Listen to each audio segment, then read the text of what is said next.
শামিম দোস্ত সুন্দর করে একটা চা দাও। আচ্ছা ঠিক আছে দোস্ত, তুমি বাবা আমি যেতে। আচ্ছা দোস্ত দাও দাও, চাটা দাও, তাড়াতাড়ি দাও। তুমি তো আবার চিনি সারা চা খাও। হ্যাঁ হ্যাঁ, চিনি ছাড়া দাও।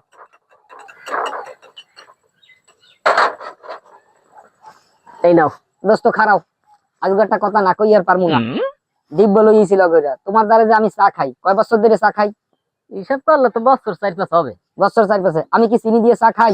না, চিনি ছাড়া খাই না। চিনি ছাড়াই। তোমার চার দাম কত? 5 টাকা। আমি কি কোনো সময় 60 টাকা দিয়ে গেছি? না। আচ্ছা তাহলে এই চিনিটা আমার পাওনা না? হ্যাঁ পাও না। তাহলে তুমি এই 5 বছরে ডেলি তোমার যদি আমি 10 কাপ চা খাই, 10 কাপ চা যদি হয় তাহলে মাসে মাসে হয় 300 গ্রাম চিনি। এই হিসাব করিয়া এই কোডটা লই আইছি, এই কোডটা করে আমার চিনিটা দিয়ে দেবা। কারণ যেহেতু আমি পয়সা দিছি ঠিক মতো, আমার চিনিটা তুমি দিয়ে দেবা। কি হয়েছে?